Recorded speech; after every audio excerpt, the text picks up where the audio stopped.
Bonsoir et bienvenue dans votre journal. Nous sommes le lundi 1er octobre. À la une de cette édition, le secrétaire départemental de la CFDT en garde à vue. Ousseini Balahachi, membre de l'intersyndicale et du collectif de Mayotte, a été interpellé ce matin à Combani. Les faits se sont produits dans le cadre d'une opération de lutte contre l'immigration clandestine menée par les gendarmes. Invité à décliner son identité, Ousseini Balahachi se serait rebellé et a été conduit à la gendarmerie de Sada. Il est accusé d'outrage et violence sur agent dépositaire de la force publique. Sa femme, qui a vécu la scène, raconte une toute autre version des faits. Abbas Salidi et Leslie Vumenet. De la grève contre la vie chère à la dernière grève générale en passant par la crise de l'eau, Ousseini Balahachi et de tous les combats qui prennent corps sur le territoire. Récemment, il avait eu une altercation avec des policiers devant le bureau des étrangers. Cette fois, c'est avec des gendarmes que les choses ont dégénéré. Sa femme nous raconte sa version des faits. Ce matin, dans un taxi, en venant de Chikoni, avec mon mari et mon fils de 6 ans, mon mari Balahachi, on se fait contrôler par les gendarmes. Et au moment où il nous demande le passeport, son passeport était tombé. Il demande aux gendarmes de lui donner, puisqu'on était derrière, côté fenêtre. Le gendarme lui a dit, vous descendez. Ils se sont échangés 1 ou 2 mots et le gendarme lui a frappé sur son visage. Et il lui dit, descend. Donc lui, au moment où il descend, l'autre l'attend de l'autre côté. Ils étaient tous les deux à le prendre, à le coller, à le taper sur la voiture dans laquelle on était, à le taper par terre. Ils l'ont ils l'ont tabassé. Je n'ai rien compris. Après, je me rends compte qu'ils l'ont menotté, ils l'ont mis dans leur camion. Et je vois le monsieur qui l'a tapé, qui a commencé à le taper avec son passeport. J'ai compris que c'était il cherchait un moment de le faire du mal, il voulait le tabasser. Le syndicaliste est accusé d'outrage et violence contre des agents dépositaires de la force publique. Il a été conduit à la brigade de Sada. Mais pour sa femme, également représentante syndicale, les gendarmes l'ont frappé volontairement en raison de son engagement avec le collectif de Mayotte et l'intersyndicale. Je crois que c'est par rapport à ce qui se fait ici, mais si vraiment on est un État, il faudrait vraiment respecter aussi la loi et savoir ce qu'on fait. Et ça, c'est pire qu'une bavure. Et il y en a qui m'ont dit parce qu'il est gendarme. Qu'est-ce que je veux faire? Je peux aller porter plainte, mais de toute façon, il a été violent. Violence quoi? Parce qu'il était ici. Donc moi, j'irai porter plainte contre la gendarmerie. Et notamment la personne que j'ai vue. Un gamin de 6 ans. Surtout que c'était dans un taxi. Et mon fils qui cherchait vraiment à être gendarme, aujourd'hui je pense que mon Dieu, c'est fini. Donc quand les gendarmes viennent ici, soit ils viennent travailler, soit ils se cassent, mais ils arrêtent de prendre les maoris pour nous. Et surtout on n'est pas des animaux. La colère du collectif ne risque pas de faiblir avec ce nouvel épisode. En attendant, des témoins assurent avoir en leur possession des vidéos qui permettent de confronter les deux versions. En fin d'après-midi, Ousseini Balahachi était toujours en garde à vue. Il pourrait passer devant la justice en comparution immédiate ce mercredi.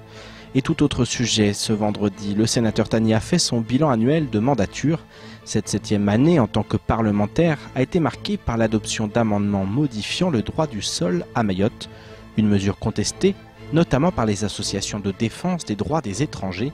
À ce titre, le quotidien Libération vient de publier une tribune concernant cette modification du droit du sol à Mayotte.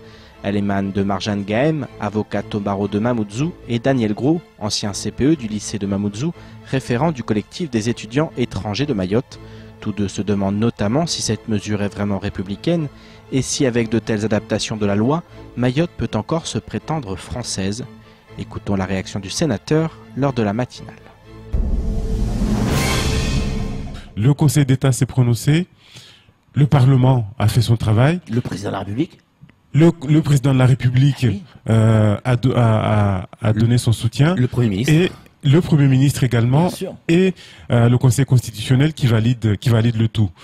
Et si vous me permettez, quand, après tout ça, je lis une tribune dans Libération, oui. Où il est dit la décision, malgré la décision du Conseil constitutionnel, les amendements sont contestables. Non mais où est-ce qu'on est, j'ai pas à faire, je fais presque une publicité en rasant gratos pour Libération, qui on sait n'aime pas du tout ce territoire. Mais moi ça m'a fait froid dans le dos parce que en fait les auteurs de ces tribunes sont en train de nous dire, mais en fait, tout ce monde-là, il peut aller se rhabiller, tout ça ne vaut rien. Ce lundi 1er octobre rime avec semaine de l'égalité professionnelle. Sur le point d'embarquer sur la barge, nombreux étaient les passagers curieux et enthousiastes ce matin à l'idée de découvrir les portraits de femmes agricultrices jonchant les grilles de la gare maritime de Mamoudzou. Une exposition hommage à ces travailleuses de la terre, très peu reconnues à Mayotte. L'occasion de se plonger dans d'autres réflexions. Comment est à présent perçue cette culture, cette tradition, et quelle place occupe la femme dans ce corps de métier éprouvant? Marion Tellier a tenté de répondre à ces questions. Reportage. Valoriser les agricultrices mahoraises, c'est le but de cette exposition photo de femmes travaillant en milieu rural. L'agriculture concerne un tiers de la population sur l'île et plus de la moitié des agriculteurs sont en fait des agricultrices. Actrices essentielles en matière d'approvisionnement alimentaire, travailler la terre leur permet également de subvenir aux besoins du foyer et d'être financièrement indépendantes. Ce qu'on a retenu par rapport au reportage photo, c'est vraiment qu'elles sont passionnées par leur métier. Elles aiment vraiment ce qu'elles font. Le travail de la terre, souvent, c'est un travail qui se transmet en fait de mère en fille, de père en fille, et en fait ça a été une évidence pour elles de se retrouver dans ce type de métier-là. Donc je pense qu'il y a un besoin. Après maintenant, je pense qu'il y a un vrai travail à faire pour rendre un peu plus accessible ces métiers. Une présentation des activités de ces femmes, mais aussi de leur rôle économique et social dans la société, à l'heure où ces métiers sont victimes d'un déficit d'image, notamment auprès des jeunes. En cause, la rudesse des conditions de travail que dépeignent ces agricultrices. Les produits à l'avenir, c'est le concombre, les tomates, il n'y a plus beaucoup. Un peu d'aubergine, n'a pas beaucoup l'aubergine. Moi, le travail ici, ça n'a pas beaucoup de marchandises. Cette initiative de la délégation régionale aux droits des femmes compte bien, à l'occasion de cette semaine de l'égalité professionnelle, aller au-delà du simple hommage, en suscitant des vocations et en sensibilisant le public sur la nécessité de préserver ce métier ancestral. On poursuit cette édition avec le mouvement de grève à la DPSU qui reste d'actualité. Cela fait désormais 2 semaines que des agents de l'institution ont cessé le travail afin de réclamer de meilleures conditions d'exercice et un logiciel en fonctionnement. Les choses ne sont pas encore rentrées dans l'ordre, même si les travaux liés au nouveau logiciel sont presque terminés. Par ailleurs, les représentants syndicaux doivent rencontrer la direction dans les prochains jours. Écoutons plutôt Rachid Saïd au micro de Abbas Alidi qui fait le point sur le mouvement de grève. La situation n'a pas changé, sauf que vendredi dernier, si elle a un petit peu évolué, on va dire ça comme ça. Elle n'a pas changé, elle a juste évolué.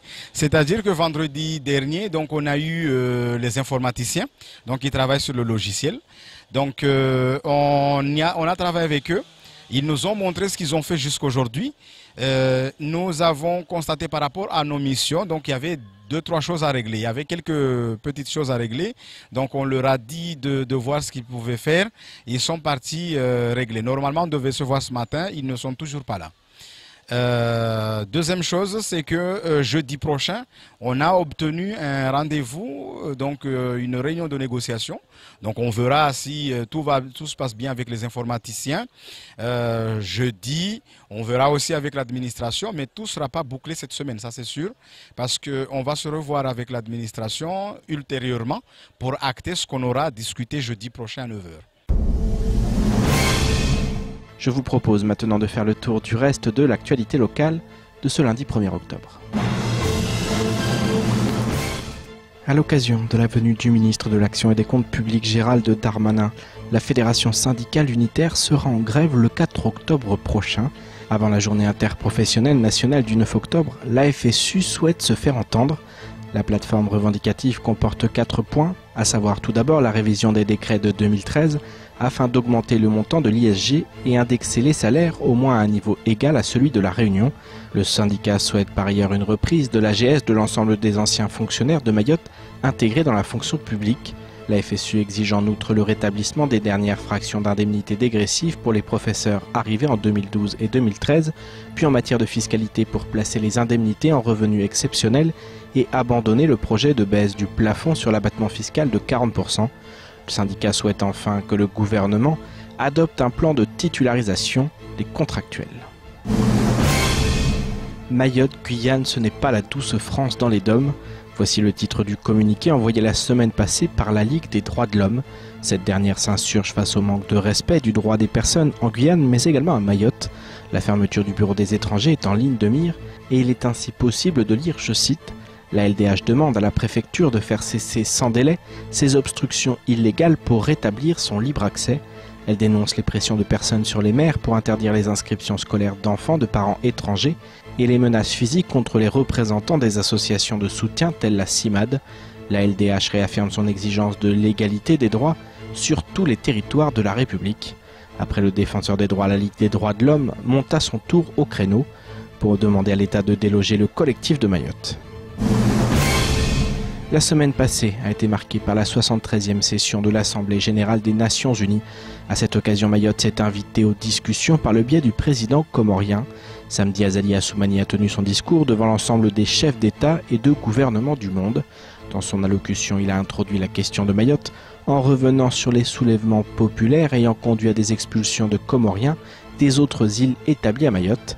Une situation qui, selon lui, aura provoqué la décision du gouvernement comorien de refuser la décision unilatérale de la France visant à reconduire les Comoriens de Mayotte vers les autres îles. Il a ensuite ajouté, je cite, « Les conditions de leur refoulement avaient obligé mon gouvernement à s'opposer à cette décision unilatérale, d'autant plus que bon nombre de ces personnes sont des adolescents devenus des enfants de la rue depuis que leurs familles avaient été chassées de Mayotte, dans les mêmes conditions que nous dénonçons aujourd'hui. » Environnement. Dans votre 19h il y a 2 semaines, le président du SIAM était à Paris afin notamment de signer le contrat de progrès entre l'État et l'institution. Ce dernier pose un cadre nouveau concernant les futurs investissements en matière de potabilisation ou encore d'assainissement. Autant de notions importantes au sein d'un département où les défis sont nombreux en la matière. Avec ce nouveau pacte et les 140 millions d'euros qui l'accompagnent, le SIAM va pouvoir lancer de grands projets. Écoutons le président Bavy au micro de Patrick Millon.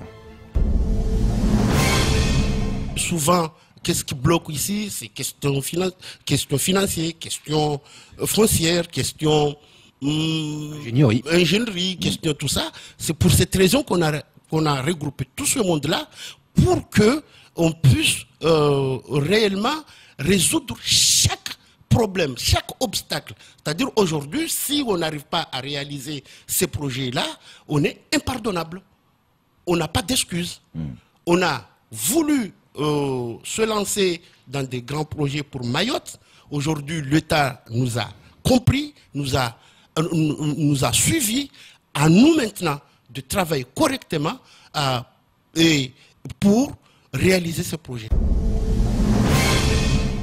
On termine cette édition en ouvrant une page tourisme, direction plus précisément la capitale française, pour la 40e édition du Salon international Top Reza. Comme chaque année, le comité du tourisme de Mayotte a fait le déplacement afin de promouvoir la destination Île au Lagon. Au fil des années, Mayotte s'installe au sein de ce salon et attire de plus en plus de tour opérateurs. En effet, ce Top Reza est synonyme de bonnes nouvelles et de nouveaux partenariats. Notre correspondant à Paris, Maurice Cessé, était sur place afin d'évoquer l'événement avec le directeur du CDTM. Reportage. C'est désormais un rendez-vous incontournable pour le comité départemental du tourisme de Mayotte, le salon Top Reza. Un rendez-vous annuel pour promouvoir la destination Mayotte auprès de professionnels venus du monde entier. La destination Mayotte répond cette année encore présente sur ce salon afin de pouvoir rencontrer les partenaires, tour opérateurs et également la presse, ceux que nous avons vus l'année dernière pour pouvoir donc les informer sur les dernières nouveautés, sur l'actualité à Mayotte. En plus de consolider des relations déjà existantes, ce sera également l'occasion de toucher de nouveaux partenaires, et ce, grâce à une offre touristique attrayante. Et le moins que l'on puisse dire, c'est que les efforts consentis par les représentants de l'île au Lagon sont loin d'être vains. On est au 2e jour du salon et je peux d'ores d'ores et déjà affirmer qu'il s'agit cette année en tout cas d'une participation très intéressante pour la destination Mayotte, puisque nous avons déjà pu valider un éductour pour le mois de novembre sur Mayotte. Le contact a également été noué avec 3 autres tours opérateurs, dont Turquoise Théo. Spécialiste des séjours dans les îles, ce dernier pourrait prochainement programmer Mayotte dans ses propositions. Et pour permettre d'attirer davantage de touristes, Michel Ahmed et son équipe n'hésitent pas à mettre en avant les points forts de l'île au lagon. Les points forts, c'est de pouvoir proposer toute la nouvelle documentation, les nouveaux supports à nos partenaires tour opérateurs et presse. Donc mettre l'accent sur le lagon de Mayotte, sur les activités possibles de faire au niveau du lagon, notamment la plongée. Mais aussi de les informer sur les nouveaux projets sur lesquels nous travaillons en matière d'hébergement. Un hébergement dont l'offre tend à augmenter et à se diversifier grâce à de nouveaux projets en passe de voir le jour, à l'instar du Jardin Maoré ou encore du futur hôtel de Mahabou. Autant dire que tout est mis en œuvre pour faire du tourisme à Mayotte l'un des moteurs de l'économie locale. C'est la fin de votre journal. Tout de suite, la suite de nos programmes. Bonne soirée, à demain.